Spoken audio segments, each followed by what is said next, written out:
Hello guys, അപ്പം എല്ലാവർക്കും വീഡിയോയിലേക്ക് സ്വാഗതം. അപ്പോൾ ഇന്ന് big boss season 7 first nomination day ആയിരുന്നു കേട്ടോ. അപ്പോൾ നോമിനേഷൻ എന്ന് പറഞ്ഞാൽ ഇതാണ് ഗൈസ്, കാരണം എല്ലാവരും അങ്ങോട്ടും ഇങ്ങോട്ടും പാര വെച്ചിട്ടാണ് ഈ പ്രാവശ്യത്തെ നോമിനേഷൻ പോയത് കേട്ടോ. ഈ ഫ്രണ്ട്സ് എന്ന് പറഞ്ഞിരിക്കുന്ന ആൾക്കാർ, അതായത് ഭയങ്കര സംസാരിച്ച് കുശലം പറഞ്ഞൊക്കെ ഇരിക്കുന്ന ആൾക്കാർ തന്നെ അങ്ങോട്ടും ഇങ്ങോട്ടും നോമിനേറ്റ് ചെയ്തിട്ടുണ്ട്. അവർ പറയുന്ന റീസൺസ് ഒക്കെ വളരെ കറക്റ്റാണ്. എന്നാലും നല്ല രസമുണ്ടായിരുന്നു ഇപ്രാവശ്യത്തെ ഫസ്റ്റ് നോമിനേഷൻ തന്നെ. അപ്പം നമുക്ക് ആരൊക്കെ നോമിനേറ്റ് ചെയ്തെന്ന് അറിയണ്ടേ. അപ്പോൾ ഫസ്റ്റ് തന്നെ ആദ്യം പോയത് നമ്മുടെ അനുമോളായിരുന്നു കേട്ടോ. അനുമോളായിരുന്നു ആദ്യം നോമിനേറ്റ് ചെയ്യാൻ വേണ്ടിയിട്ട് പോയത്. അപ്പം അനുമോള് നോമിനേറ്റ് ചെയ്തത് ജിസേലിനെയും അതുപോലെ തന്നെ മുൻഷി രഞ്ജിത്തിനെയാണ് കേട്ടോ. അപ്പം ജിസേലിനെയും മുൻഷി രഞ്ജിത്തിനെയാണ് അനുമോള് നോമിനേറ്റ് ചെയ്തത്. രണ്ടാമത് പോയത് ആര്യനാണ് കേട്ടോ. ആര്യനെ അറിയായിരിക്കുമല്ലോ, ആര്യനാണ്. ആര്യൻ നോമിനേറ്റ് ചെയ്തത് നെവിനെയും ശൈത്യനെയാണ് കേട്ടോ. അത് കഴിഞ്ഞ് മൂന്നാമത് പോയത് സരിക, കലാഭവൻ സരികയാണ്. ഇതിൻ്റെ ഇടയിൽ ഒരുപാട് കാര്യങ്ങൾ അവിടെ സംഭവിച്ചിട്ടുണ്ട്. അതായത് നമ്മുടെ ആര്യൻ നോമിനേറ്റ് ചെയ്യാൻ പോയ സമയത്ത് ആരുടെയും കണ്ടസ്റ്റൻസിൻ്റെ ഒന്നും തന്നെ പേര് കറക്റ്റായിട്ട് അറിയത്തില്ല. അപ്പം ആൾക്ക് നെവിൻ്റെ പേര് കറക്റ്റായിട്ട് അറിയത്തില്ലായിരുന്നു. അങ്ങനെ ബിഗ് ബോസ് 2-3 പ്രാവശ്യം ആളുടെ അടുത്ത് പറഞ്ഞു ചെന്ന് കറക്റ്റായിട്ട് ആളുടെ പേര് നോക്കിയിട്ട് വാ എന്ന് പറഞ്ഞ് വിട്ടിട്ടും ആൾ പിന്നെയും വന്ന് മിസ്റ്റേക്കലി ആയിട്ടുള്ള കാര്യങ്ങളാണ് പറഞ്ഞത്. ബിഗ് ബോസ് വഴക്കൊക്കെ കൊടുത്ത പോലെ ഫീൽ ചെയ്ത് കേട്ടോ. അങ്ങനെ ലാസ്റ്റ് ആൾ കറക്റ്റായിട്ട് നെവിനാണെന്ന് പറഞ്ഞു. പിന്നെ ശൈത്യമായിരുന്നു അയാൾ പറഞ്ഞത്. പിന്നെ മൂന്നാമത് വന്നത് കലാഭവൻ സരികയാണ്. അപ്പം അത് അവിടെയും തെറ്റിച്ചു. ആദ്യം വന്നിട്ട് ആദ്യം പറഞ്ഞു ശാരികയോട് ചെല്ലാൻ പറഞ്ഞു കേട്ടോ. ശാരിക എന്നാണ് പറഞ്ഞത്. സരിക എന്നാണ് അവിടെ നിന്ന് പറഞ്ഞു വിട്ടത്. അപ്പോൾ ശാരിക എന്നാണ് ഇവിടെ വന്ന് പറഞ്ഞത്. അങ്ങനെ ശാരിക ആദ്യം പോയി. അപ്പം ശാരികയോട് ബിഗ് ബോസ് പറഞ്ഞു ആര്യനോട് പോയി ചോദിക്കാൻ പറഞ്ഞു, ആരെയാണ് കറക്റ്റായിട്ട് ഞാൻ പറഞ്ഞതെന്ന് ചോദിക്കാൻ പറഞ്ഞു. അപ്പോൾ വന്നപ്പോഴാണ് ആൾക്ക് മനസ്സിലായത് സരികയായിരുന്നു എന്ന് മനസ്സിലായി. പിന്നെ സരിക പോയി. അപ്പോൾ സരിക നോമിനേറ്റ് ചെയ്ത ആരൊക്കെയാണെന്ന് വെച്ചാൽ ആര്യനെയും അതുപോലെ ഒലീൻ സാബുവിനെയാണ് കേട്ടോ. ഒലീൻ സാബുവിനെയാണ് രണ്ടുപേരെയാണ് നോമിനേറ്റ് ചെയ്തത്. പിന്നെ അക്ബറാണ് വന്നത്. അക്ബർ നോമിനേറ്റ് ചെയ്തത് മുൻഷി രഞ്ജിത്തും അതുപോലെ ആദില നൂറിനുമാണ് കേട്ടോ. നൂറ ആദില അവരെയാണ് അക്ബർ നോമിനേറ്റ് ചെയ്തത്. പിന്നെ RJ ബിൻസി വന്നു.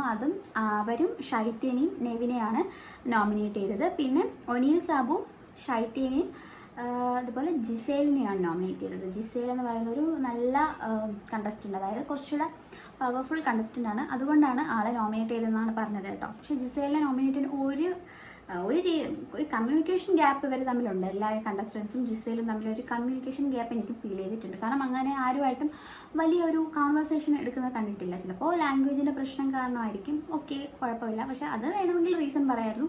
ആളൊരു പവർഫുൾ ആയിട്ടുള്ള ആളാണ്, അതുകൊണ്ട് നോമിനേറ്റ് ചെയ്തു. സംതിങ് അതിൽ റോങ് പോലെ ഫീൽ ചെയ്ത് കേട്ടോ. പിന്നെ വന്നത് ബിന്നിയാണ്. ബിന്നി നോമിനേറ്റ് ചെയ്തത് ശൈത്യനെയും മുൻഷി രഞ്ജിത്തിനെയാണ്. ശൈത്യക്കാണെന്ന് തോന്നുന്നു കൂടുതൽ വോട്ട്സ് വന്നത് കേട്ടോ. നോക്കാം നമുക്ക്. പിന്നെ അഭിലാഷ് വന്നിട്ട് രേണു സുധീനെയും അതുപോലെ തന്നെ ആര്യനെയാണ് നോമിനേറ്റ് ചെയ്തത്. രേണു സുധീൻ ആര്യനും. പിന്നെ രേണ ഫാത്തിമയായിരുന്നു. രേണ ഫാത്തിമ നെവിനെയും അതുപോലെ ശൈത്യനെയാണ് നോമിനേറ്റ് ചെയ്തത്.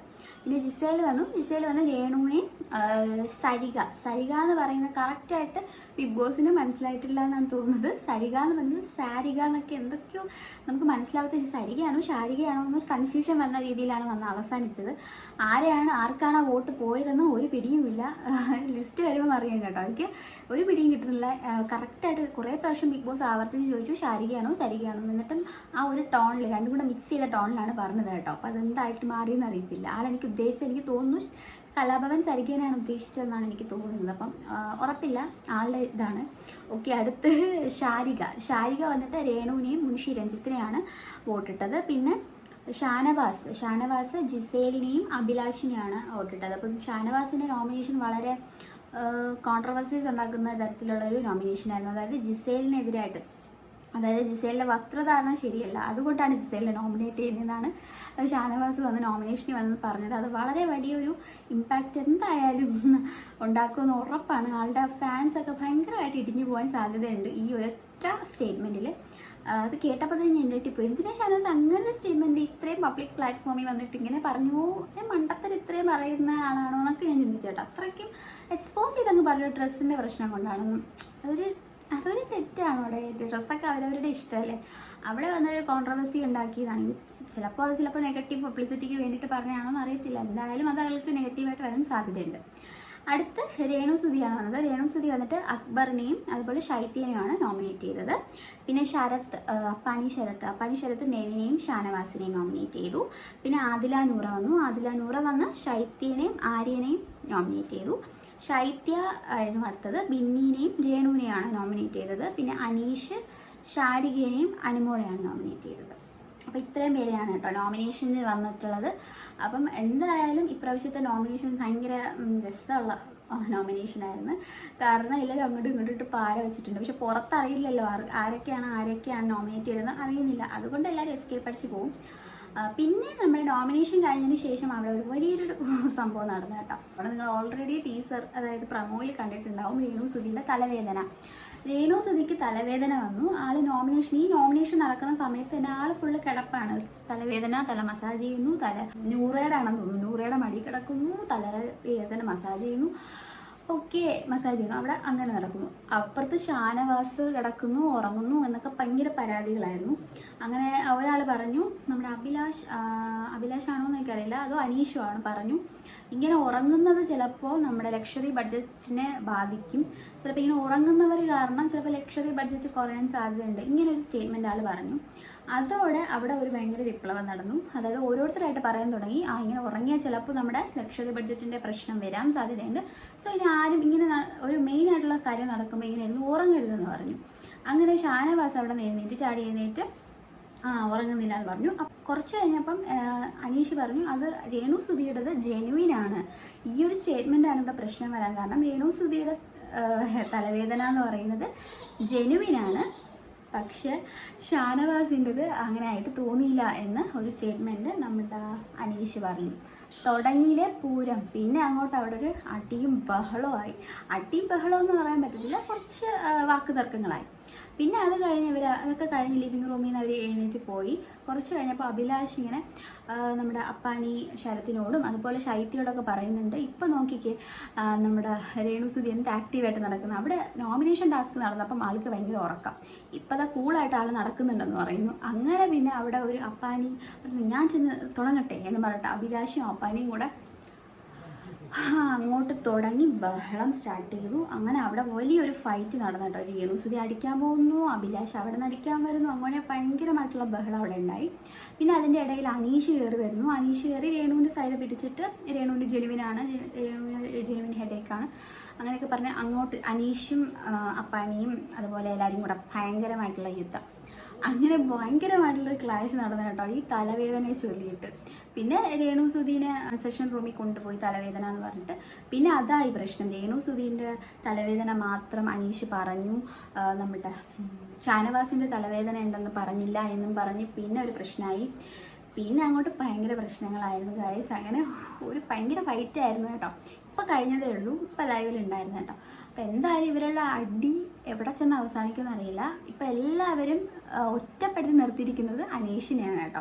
ഇപ്പോൾ രേണു സുധിയൊക്കെ അങ്ങ് നോർമൽ ഓക്കെ ആയിപ്പോയി. രേണു സുധിക്ക് തലവേദന ഉണ്ട്, ജെനുവിനാണ്. പക്ഷെ അനീഷ് എന്തുകൊണ്ട് ഒരാളെ മാത്രം പാർഷ്യലായിട്ട് ചെയ്തു എന്ന് പറഞ്ഞിട്ട് എല്ലാവരും കൂടെ വട്ടം വെച്ച് അനീഷിനെതിരായിട്ടാണ് നിൽക്കുന്നത്.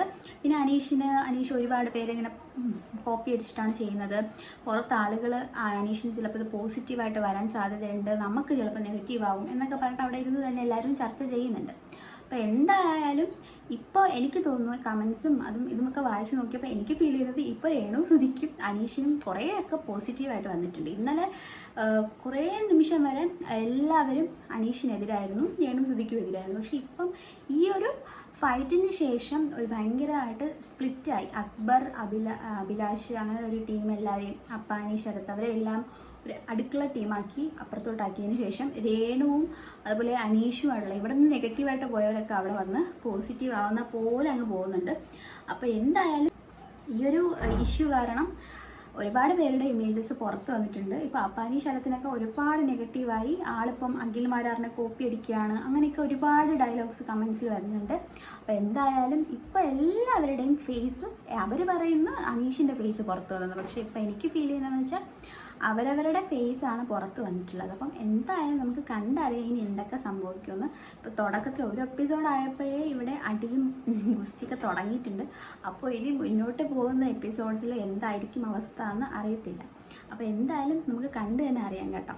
പിന്നെ എനിക്ക് പറയാനുള്ളത് നമ്മുടെ ഷാനവാസ് എന്ന് പറയുന്ന ആൾ, ഷാനവാസ് പറഞ്ഞ ആ ഒരു സ്റ്റേറ്റ്മെൻറ്റ് ഇനി എങ്ങനെയൊക്കെ ആകാൻ ആകും എന്നറിയില്ല. ചിലപ്പോൾ ലാലേട്ടൻ വരുന്ന ആ ഒരു എപ്പിസോഡിൽ ഇതെന്തായാലും ചോദിക്കുമെന്ന് ഉറപ്പാണ്. കാരണം ഈ ഒരു ഡ്രസ്സിൻ്റെ ഇഷ്യൂ പറഞ്ഞത് കൊണ്ട്, ചിലപ്പോൾ നോമിനേഷൻ്റെ അകത്ത് പറഞ്ഞതായതുകൊണ്ട് ചിലപ്പോൾ അത് ചോദിക്കാൻ സാധ്യതയില്ല. എന്തോ അറിയില്ല. എന്തായാലും ഒരു റിസൾട്ട് ഉണ്ടാവും എന്ന് തോന്നുന്നു. അപ്പോൾ എന്തായാലും നമുക്ക് ബാക്കിയൊക്കെ കണ്ട് തന്നെ മനസ്സിലാക്കാൻ പറ്റുള്ളൂ. അപ്പോൾ ഏകദേശമൊക്കെ കാര്യങ്ങൾ ഞാൻ എല്ലാം ഉൾപ്പെടുത്തിയിട്ടുണ്ട് ഈ വീഡിയോയിൽ. ഇന്നത്തെ എപ്പിസോഡിൽ വരുന്ന എല്ലാ കാര്യങ്ങളും ഞാൻ ഉൾപ്പെടുത്തിയിട്ടുണ്ട്. അപ്പോൾ നിങ്ങൾക്ക് എൻ്റെ വീഡിയോ ഇഷ്ടമാവുകയാണെങ്കിൽ ഇതുപോലെ ഓരോ ഡേയിലെയും ഞാൻ ഇങ്ങനെ സമ്മറൈസ് ചെയ്ത് വീഡിയോ ചെയ്യുന്നതായിരിക്കും. അപ്പം എല്ലാവർക്കും വീഡിയോ ഇഷ്ടമായാൽ ജസ്റ്റ് വീഡിയോ ലൈക്ക് ചെയ്യുക, കമൻറ്റ്സ് ചെയ്യുക, പിന്നെ സബ്സ്ക്രൈബ് ചെയ്യാനും മറക്കണ്ടാവട്ടെ.